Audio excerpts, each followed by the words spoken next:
described left-wing activist turned conservative influencer with a very unique story. The daughter of a Nigerian immigrant, she was raised by a far-left mother of 3, but underwent a massive ideological transformation, culminating in embracing conservatism. And if you haven't done so, if you haven't had the chance to do this, after tonight, I would encourage you to take a look at her video. It's part of the PragerU Stories of Us video series called Why I Left My Job as a Leftist Organizer. I watched it, Amala. I didn't know you very well, and I watched your video, and I just thought your story is so interesting, and the way you explained how that transformation worked was so interesting. So Amala is deeply inspired by economist, social theorist, and writer Thomas Sowell, and a member of Generation Z. And Amala now brings her message on everything from gender politics to victim culture, and many other things, I think, to hundreds of thousands of followers on TikTok, Instagram, and Twitter, and probably other platforms I've not even heard of, I imagine. She is now a PragerU ambassador and a host of Will and Amala Live. Amala, thank you so much. I heard you were permanently banned, is that right, from TikTok, which in itself suggests to me there must be something very interesting about you. So, it's an ongoing saga with me and TikTok. We know it's the CCP app, so the odds were not in my favor to begin with. I've been permanently banned 3 times on the platform now, which each time I view as a badge of honor. And as of late, we are back on the platform and continuing to make content. So we're doing good. How do you get permanently banned 3 times? Didn't the one time stick? Wasn't that good enough? You know, you would think, but you really can't hold me down. Every time I get banned from this app, I write them a message saying, doesn't your app claim to be upholding Black voices? And immediately the account goes back up.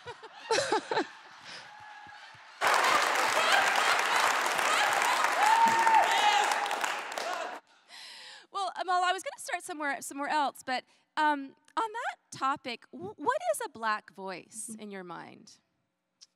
You know, that's a great question. I personally do not think race says anything about the sort of voice or opinion that you should have. From a very young age, I got the opposite message that by virtue of being born Black and female, that there were certain opinions that coincided with that reality. And it wasn't until I was around 17 or 18 that I started to realize, wow, I've truly been tricked into believing this identity politics feature of our society, that something is supposed to be linked to the skin color that I have, and that I can judge other people and sort of get the way they looked. You can imagine that sort of brainwashing sets in very, very deeply. It almost feels just like a visceral thing that is tied to the way that you think and the way that you view the world. And luckily now I can say that being a Black voice means absolutely nothing.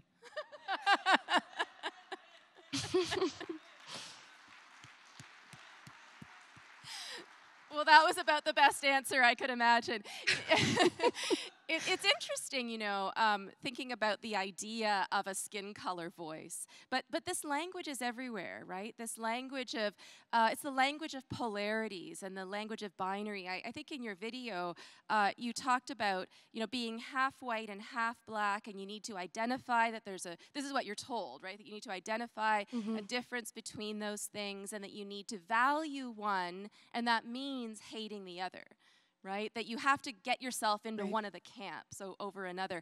But it seems to me that sort of polarity system, that polarizing, it's not just happening in racial discussions, right? I mean, we see it with the COVID situation, and now you're either vaccinated or you're not. And by the way, that's not just an immunological status. That means something about what you believe and the ideas you have and the kind of person that you are, right? This kind of polarization, where do you think that came from? Or, I mean, I asked a similar question of Dennis, right? Where do these things come from? Or have we just always had these ideas, and for some reason they're kind of bubbling to the surface now? Oof, interesting question. I mean, I think just by virtue of being born human beings, we sort of have this tribalistic feeling about ourselves that we want to belong to a group. We want to be part of that. And I think this new wokest, identity politics driven, or a vaccine status driven way of viewing things is just an exploitation of that tribalism that we often feel. And I even feel it today, even though I actively fight against that feeling. We've exploited it because that tribalism used to be tied to good values. We wanted to be part of a group of people that shared our love for country, that shared our love for freedom or free speech or not infringing on other people's rights. But now we've attached that tribalism to things like skin color, to things like vaccine status, to things like gender. And we view one group as being wholly virtuous. The vaccinated in both of our countries tend to be the virtuous types. The same with people of color being more virtuous than the white people who are born with inherent racist and unconscious bias, as they say.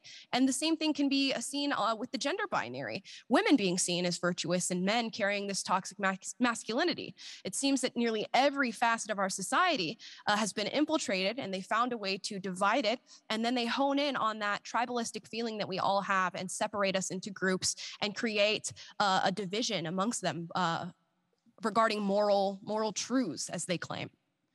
It's so interesting. You know, it seems to me that one of the questions that we've been struggling with for hundreds of years, maybe our whole existence, and both of you feel free to weigh in on this, but is this question about what matters and what doesn't, right? Does race matter? Does gender matter? Does your vaccination status matter? Do your ideas matter? Does your virtue matter?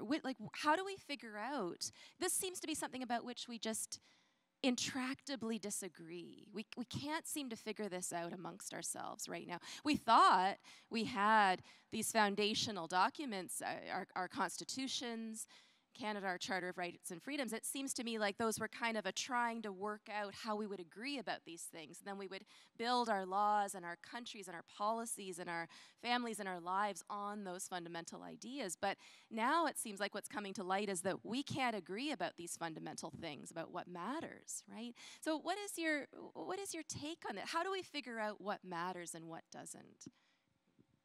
Dennis, I'll let you lead the way. You're my senior. You can go first on this one. You're gonna let him take all the hard questions, right? Get back on here. Okay. What matters? I'll tell you exactly what matters. There's only one division among human beings that matters. And this is something I read in high school. It's one of the book after the Bible that most influenced me, Man's Search for Meaning by Viktor Frankl. This was a man who went through Auschwitz and other Nazi camps. He was an Austrian Jewish psychoanalyst. And he wrote about his observations about life as a result of that experience. Members of his family murdered by the Nazis. And at the end, he was asked, do you hate the German race? It was a term that they often used then instead of nation or ethnicity. Do you hate the German race? And this was his answer. No, I don't. There are only two races, the decent and the indecent. That is the only division that matters. The moment you say race matters, you are a pure racist. There is nothing I know about a human being, certainly not about their decency or indecency, when I know their race. I don't know their personality. I don't know their loves. I don't know their passions. I don't know their heart. I don't know their character. I know nothing about a human being when I know their race. I know as much about a human being when I know their skin color as I do when I know their shoe size. The left is the purest form of racism that we have in the Western world today. The Ku Klux Klan and the left both agree that race matters.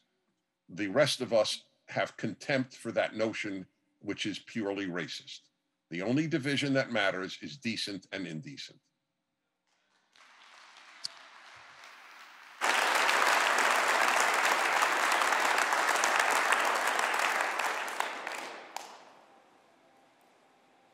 Amala, go ahead. Do you have thoughts? Yes, I will add something there. I think the leftist way of viewing the world as judging people based on their race and their gender and these sort of out-facing characteristics is the easier way to live life. And it's a way that people seek comfort in because you can simply look at somebody and make your prejudgments based on exactly what you see. It's a lot harder to look into a person and see what they value, see what they hold dear, see whether or not they are truly a good person with moral integrity. It's a lot easier to be susceptible to something like leftism. And the narrative around it is very emotional. It takes advantage of your emotions and makes you feel that way. I remember as a former leftist myself and a very, very radical one, I'll show everybody if you can see, I have a Black Lives Matter fist tattooed on my arm. And I got that when I was 16. So embarrassing. But it was because I thought there's no way I could possibly deviate from this narrative that I've been told, because it attacks something in me that is just so emotional and it makes me feel so many things. Whereas actually looking into somebody and trying to find out whether or not there's moral goodness and what they value and whether or not they want to infringe on your rights is a lot harder task. It's so interesting, but so plausible to me because, I mean, if what you're describing is true, one of the reasons why racism or focusing on gender or any other physical or easily recognizable, characteristic of a person, one reason why we're drawn to that as humans is because of the simplicity of it. I mean, engineers, I don't know if we have any engineers in the group, but do we have, well, you tell me if I get this wrong, but my understanding is that engineers focus on efficiency a lot, right? Efficiency mechanisms in manufacturing and things like that. And this sounds like an efficiency mechanism to me, right? We go through the world and we think, well, I'll just have this principle whereby I'll favor people who have this kind of skin color, and that means that I'll associate with them and I'll listen to them and I'll follow their cues and I'll invite them to dinner, and that's just a much easier way of getting along, right? Maybe so. Maybe it is efficient, but then we lose a lot. We lose a lot, right, in that sort of efficiency. One thing I've been thinking a lot lately about is, I mean, how do we move through these differences? And I feel like there's a sort of a book coming on here that someone needs to write. Like, how do you talk to a leftist, right? How do you have a conversation with someone who doesn't agree with you about what matters fundamentally? Ooh, I have a lot to say here because, of course, I was that leftist that got broken through and began to have those conversations. And at first, I thought anybody who deviates from the narrative that I believe and the ideology that I believe is wrong, and there's no way I'm going to listen to them. And I did meet many conservatives in my time, or at least the ones that I was shown, this sort of caricature of conservatism where they're very hard and throwing facts in your face and they don't care about your feelings, as we'll hear in many conservative circles. But it was truly the compassionate ones who looked at me and said, hey, I can see where, with the information you've gathered, I can see where you landed and why you landed there. Here is why you're wrong. And when I go into discussions with leftists now, I sit back for most of it and I just ask questions. I make no statements. I make no assertions. I just say, okay, well, why is it that you believe that race is so important? Why is it that you think the genders are separated and treated differently? Please explain that for me. And you go into these conversations not being combative, not trying to get the one up, but to truly understand why it is that they believe what they believe. When I was working for the left and falling for that narrative, a lot of my thinking was that conservatives don't even want to understand why we have these problems. They don't understand our struggles and they don't want to talk about it. They don't want to ask questions. They just want to make an assertion and leave. And now I recognize that in other leftists that I meet. I got protested at a university for my first ever speech at a university because I'm a very scary 21-year-old. And I went up to the protesters and said, hi, I see all your signs. They're talking about how PragerU is hateful, how I'm a racist, somehow a white supremacist, although I don't know how that's possible.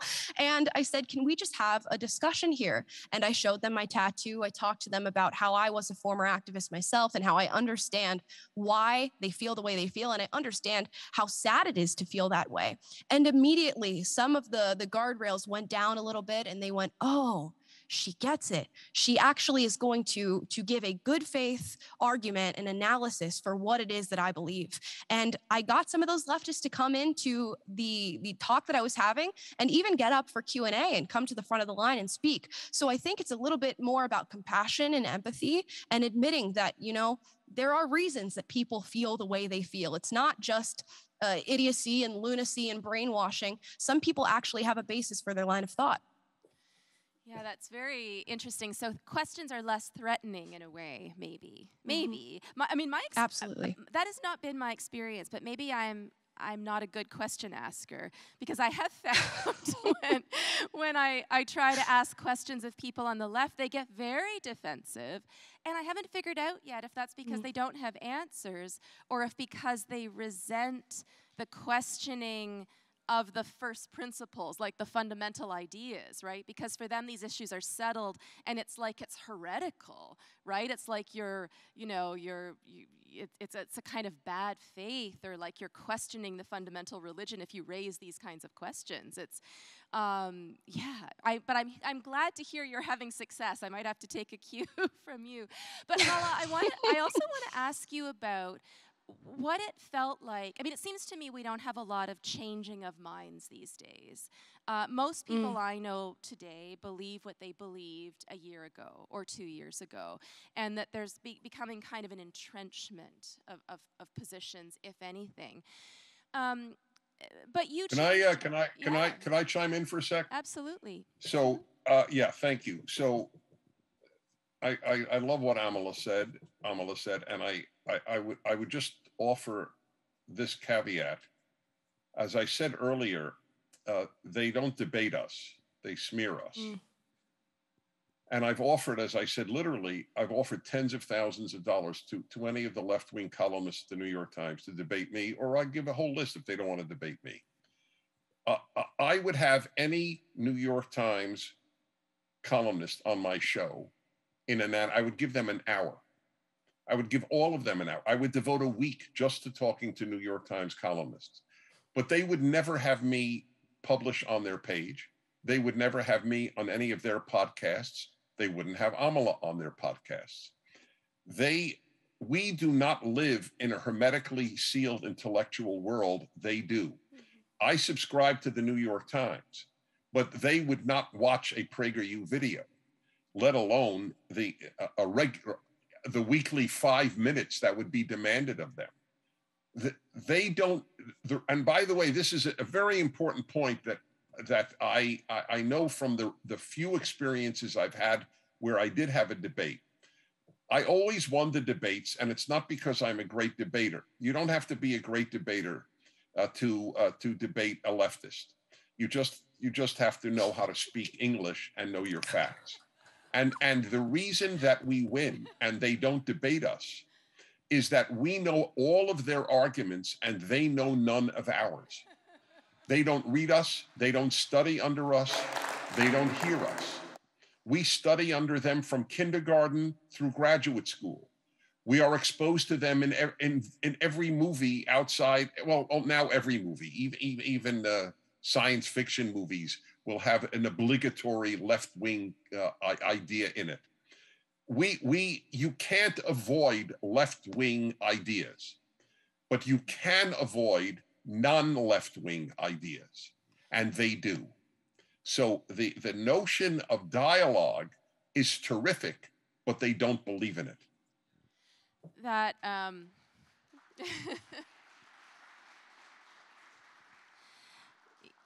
I mean, this is both quite plausible and quite horrifying to me, because when you think about what's required in a democracy for citizens to exchange ideas and debate in order to work things out so that our representatives can hear what we say and hear what we want and then establish legal principles on the basis of these things, it's quite horrifying to think that discussion and debate is in principle impossible, right? But I wonder, I mean, if that's what the left is doing, why are they doing it? What's the big payoff? They must, I mean, humans are fundamentally self-interested, I think. Though we could debate that for a while, right? But even if we aren't perfectly self-interested, we do things for reasons, and we at least care about our interests to some extent. So why do they do this, right? Are their lives made so great by shutting out this voice, the voices on the right, the voices that care about freedom for all people? What's the big payoff, do you think? I mean, I'll chime in here and say, when you are a leftist, it feels really, really virtuous. You do feel good at the end of the day doing what you're doing. And I woke up every single day looking for injustice because that gave me something to fight. It gives your life a sense of purpose, particularly being a member of Gen Z, where it seems like this entire generation is leading a life that is completely devoid of purpose.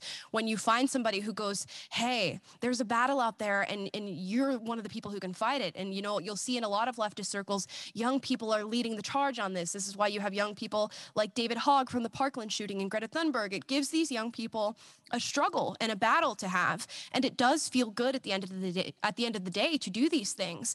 What they fail to realize is really they're being used as pawns by these elites who truly do stand to gain everything from this, gain resources, gain all of your freedoms, gain your civil liberties, and they don't truly get that point yet. And it was when I recognized that all the ideas that I believe sort of fell apart for me. But when you are in it, it does truly give your life a sense of purpose. That was great. That was just great. That's exactly right. In Frankl's book, he notes that he is essentially the third explanation of what humans are motivated by. For Marx, it was economics. For Freud, it was sex. And for Frankl, it is meaning. And he's right. People want meaning more than they want anything else in life. And with the collapse of the Judeo-Christian religions, we have this secular hole, this gigantic Grand Canyon-like hole in the secular world that even many secular conservatives do not recognize. But it is filled by the substitute isms, liberalism and communism and leftism and wokeism and environmentalism and feminism. All these isms are substitute religions. They're secular religions. There is no irreligious human being on the face of the earth.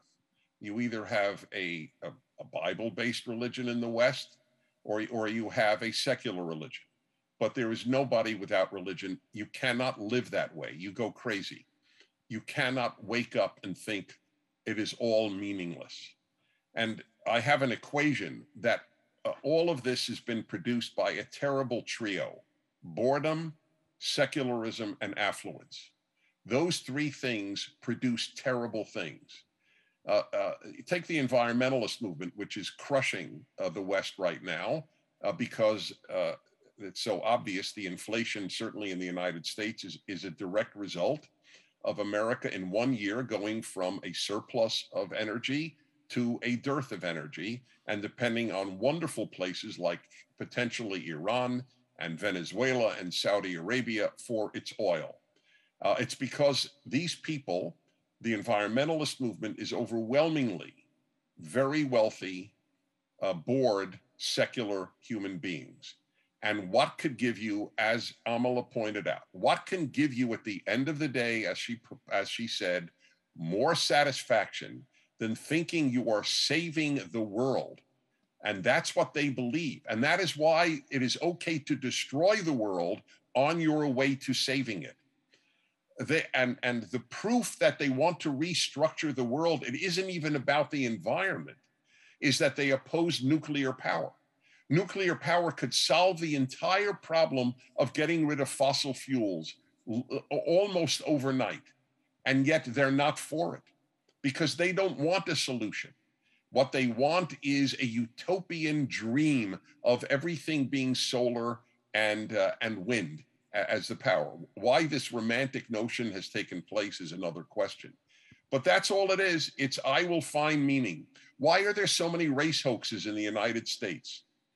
The vast majority of times that the N-word is on a dorm door, or a noose is in a dorm, in a college dorm, or there is some other graffiti that is anti-Black, the great majority of cases, it was done by a black, just like the most famous one, Jussie Smollett. Why? Because there's so little racism in the United States, they have to manufacture it. This gives them meaning. Did any Jew manufacture an anti-Semitic hoax in Germany in the 1930s? Of course not. You didn't need hoaxes. There was so much anti-Semitism. It's all made up. The entire world of the left is made up. And it is done so because of the vacuum created in a post-Christian world. And I'm a Jew saying this. And just a note here on the whole Jussie Smollett thing, he's just been ordered to be released from jail here in the United States. So that's how we treat people who create race hoaxes. Yeah, so Jussie Smollett has, breaking about a few hours ago, has been ordered to be released from jail after serving less than a week of his sentence here in the United States. So that's how we treat people who create race hoaxes.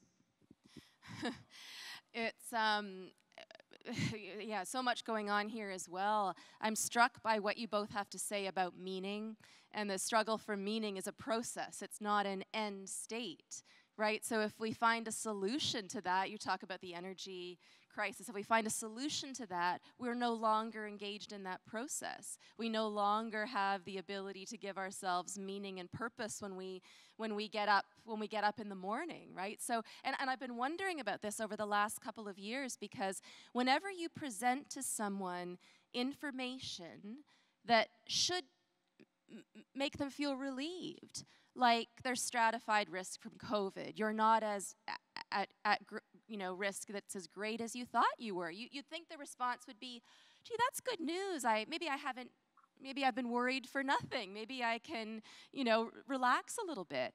And it makes me wonder if we do like to live in a state of fear. And why would that be? Well, is it because fear, it gives us some kind of connection to other people? There are some drawbacks. It causes stress and anxiety, and it's not a terribly happy place to live. But, it does give us some connection, something to talk about with other people. We can at least get up in the morning and put on our mask and feel like we've done something. We've contributed to this process of finding meaning together, right? And then that brings me to this issue of collectivism, which is all, Dennis, all those isms you mentioned, they're all tribalistic group efforts, aren't they? Environmentalism and feminism and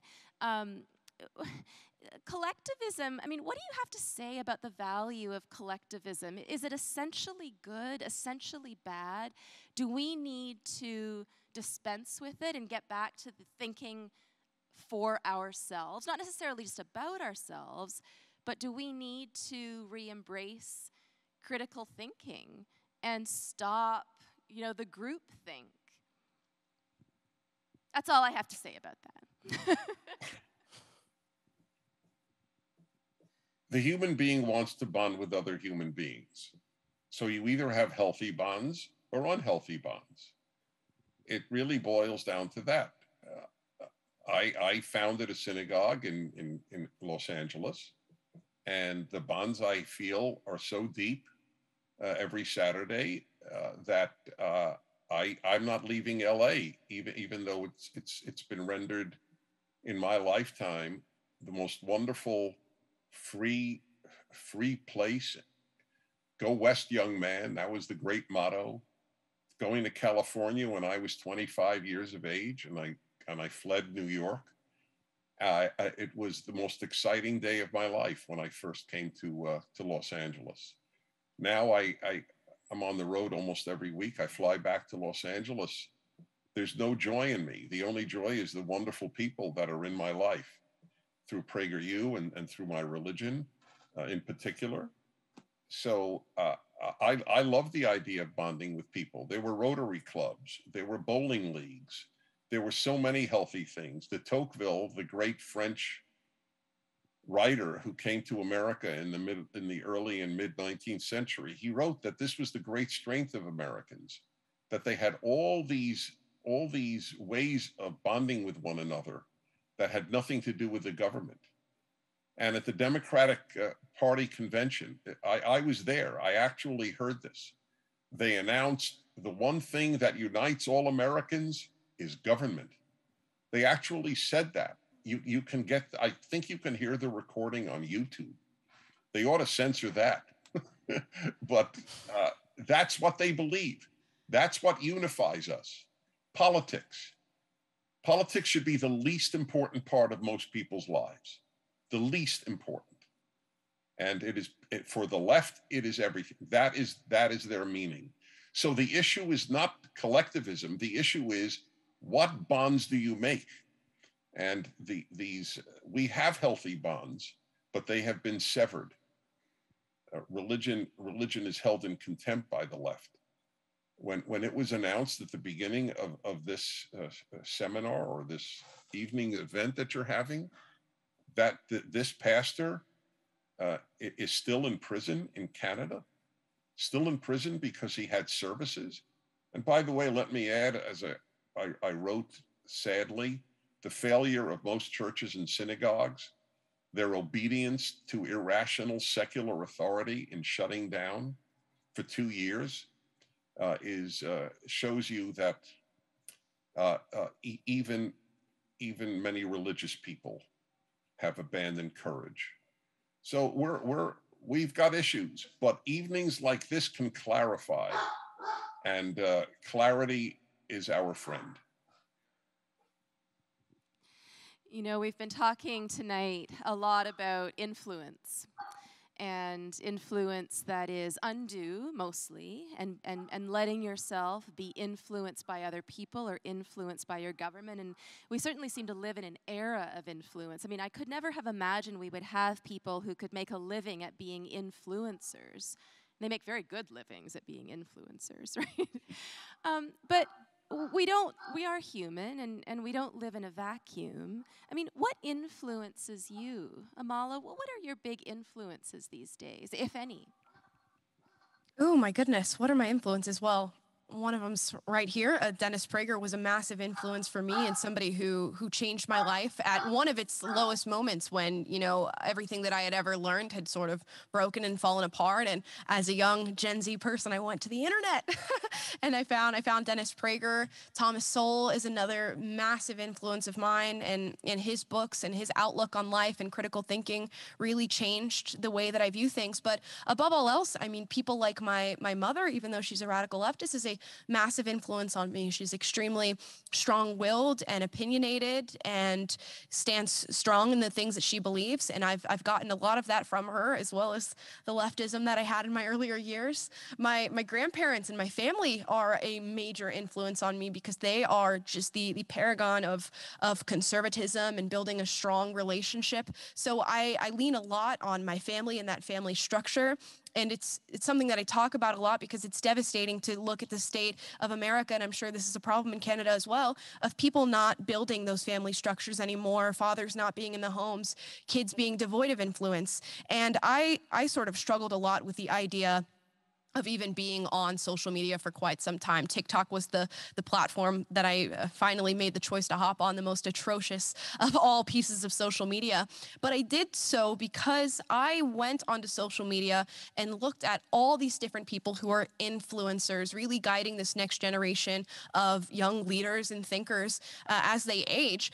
And it was just disgusting, the things that I was seeing, the grooming, the political ideology, the lack of family values, the lack of love for country or anything that had to do with moral goodness. And I thought, well, if kids are going to be here anyways and essentially being raised by these platforms and by these different influencers, I might as well hop on and try to put forth what I think is a good message. So that's sort of what I work with every single day. And I use people like Dennis and Tom Sowell in my family to guide what I spout to be good and healthy.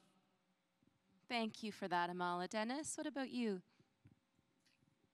Well, I would like to just add that I didn't mention in my collectivism answer the family, and the nuclear family is held in contempt by the left. One of the questions I've gotten all of my life, because I've taught the Bible all of my life, and my Bible commentary was mentioned earlier, which is meant for people who have no religion, so they'll understand the profundity of these books. Genesis and Exodus are out. and Deuteronomy is coming out later this year. And I always asked when I talk about the 10 Commandments, well, what do you think the most important of the 10 Commandments is? And at different times in my life, I've had different answers. And oddly enough, in the last few years, I've come to believe honor your father and mother might be, because the first thing that every cult and every totalitarian movement seeks to do is undermine parental authority. In the state of Washington right now, by law, you do not have to tell parents at a school, if a 14-year-old girl says she's a boy, you do not have to tell the parents that you're calling this person by a boy's name. Or even if the girl wants her breasts cut off, you do not have to tell the parents before she gets a mastectomy on her healthy breasts. The undermining of parental authority is the giveaway that you're dealing with a cult or a totalitarian movement. The Hitler Youth said, you do not owe your parents obedience, you owe it to Hitler. In the Soviet Union, it was Komsomol, the Communist Youth League. Your duty is to the party, not to your parents. And that is exactly what is happening in the West. Your duty is to the left and its values, not to your parents. As regards influence in my life, it's so interesting that this whole issue, because so often people would say during the Trump era, oh my God, what are kids going to look at? They look at the president and they see Donald Trump. And I remember for 4 years thinking, what parent tells their kid, look to the president as your model? Do you think my parents said, Dennis, got to look at Lyndon Johnson? That's your model. My male models, as a male, I needed male models, was my father, my uncle, my older brother, my rabbis, the teachers that I respected. I had tons of male models. It never occurred to me for a minute to look to my president as a male model. By the way, do you want your kids to look at Justin Trudeau as their male model? Just a rhetorical question. So this notion is so alien to me. But I was influenced by my family deeply, and by my education deeply. I learned that there is a right and a wrong that emanates in the final analysis from the transcendent source called God. Otherwise, right and wrong are opinions. I hope people have good opinions, but they remain opinions. And I was deeply influenced by the Bible, specifically the first 5 books, the Torah. So I had great influences in my life, even peers in my life. I grew up from high school with a man who's become the most prolific Jewish writer, Rabbi Joseph Telushkin.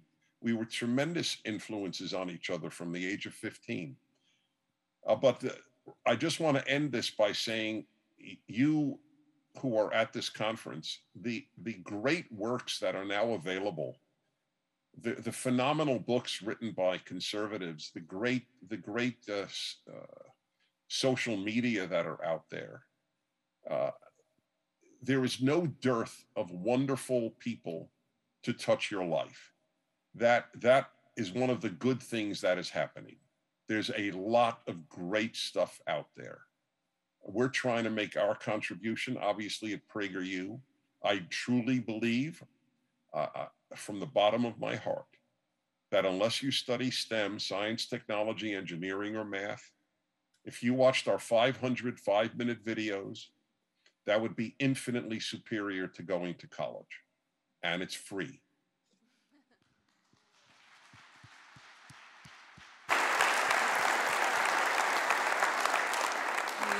We've really run the gamut tonight in terms of the things that human beings can talk about, and I'm so grateful to you both for your generosity of your time and your ideas. Let me just end by asking one last question of each of you. I think, you know, a sort of reasonable, thoughtful person these days can't help but wonder where we're going and what will the world look like next year in 2023 and in 2033. And it will either be better or worse than what we've got, right? That's inevitable. What would you say? I mean, we're going to send a number of people home tonight. We've been talking about some very abstract, important ideas, but abstract. What would you say that we can do getting up tomorrow morning, Thursday morning? What's one little thing we could do to try to inch our way towards that better version of what we've got rather than the worse version? Amala? Yes. So, I mean, first and foremost, just having important conversations with people who are important to you, whether that's a member of your family, someone in your community, a peer of yours. Just go out and talk to people about the things that are important, because we have very little time to do that in this life. And don't make it about changing minds or trying to win, because as important as those things are, it will happen in time, I do believe. I know we talk about optimism and pessimism, and Dennis is not really a fan of those words, but I am a short-term pessimist and long-term optimist in this case. And just go out and have those important conversations. And really every day I wake up, and I tend to be a very positive, bubbly person, so I'm always asking myself how much positivity I can emit to the world through my actions, through the things that I say, and how many people I can influence in a positive manner, be it little or big.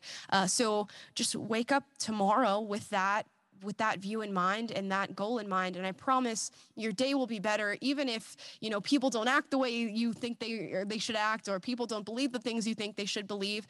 So long as you can hit the bed at night and go, you know what, given all the circumstances in my life right now, I was a positive person who let that out into the world and let everybody else know that that's who I am, and that's how I lead my daily life.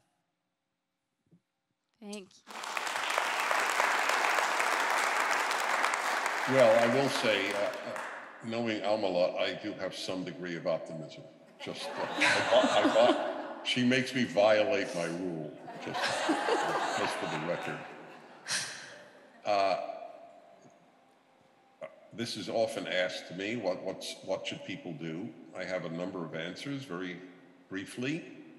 People have to get out of the closet. Conservatives are in the closet. You can't change the world. You can't do anything good if you hide. You will lose friends. You might even get some relatives alienated. That is their choice. You have not chosen to alienate yourself from your families. But you can't hide who you are. It'll eat you up. There was another remarkably young woman who is Amala's age, who came into my life through an email she sent me, and I had her on my show. She's a senior at college, and she was a junior then. So she said that her life had been changed when she. It's even more dramatic in a certain sense, although there's nothing as dramatic as Amala with a BLM tattoo at this conference. I mean, but Amala is a 1 in a million or 1 in 10 million. I mean, every generation produces extraordinary people, and I know it doesn't go to her head, so I don't feel worried about saying this in her presence. She's been gifted with wisdom and eloquence and so on.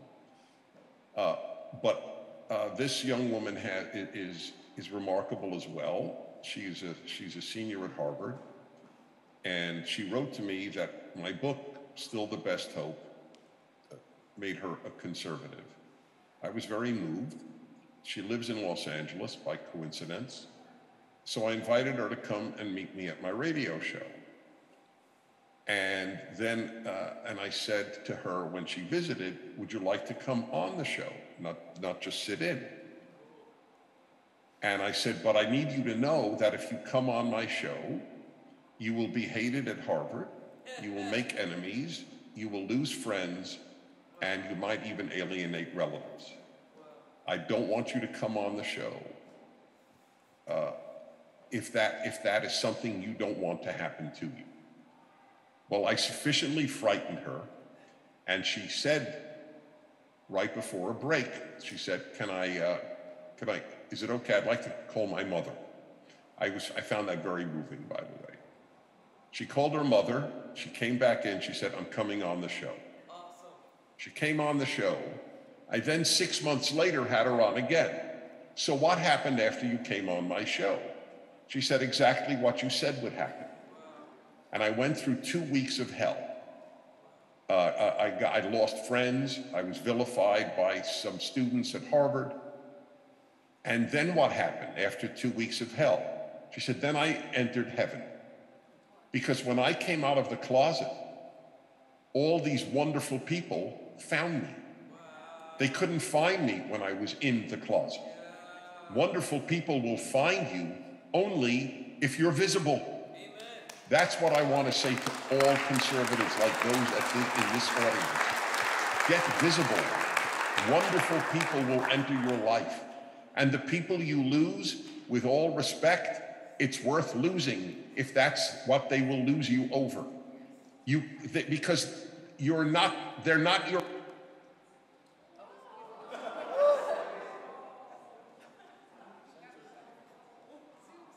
Dennis, can you hear me? I'm sorry. Yeah, it went off for a second. All I was saying was the friends you have are if you're hiding who you are, they're not your friend. They're the friends of a make-believe you. The authentic you must come out.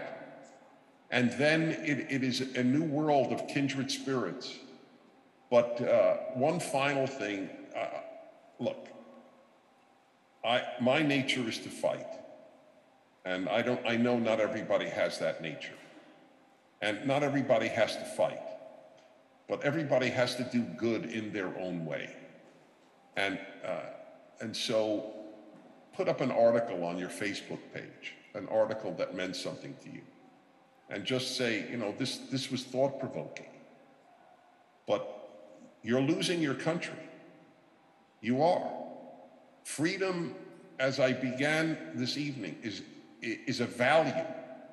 It is not a human instinct. And if you lose that value, it takes only one generation to become more like human. That was my warning. Well, thank you. Thank you.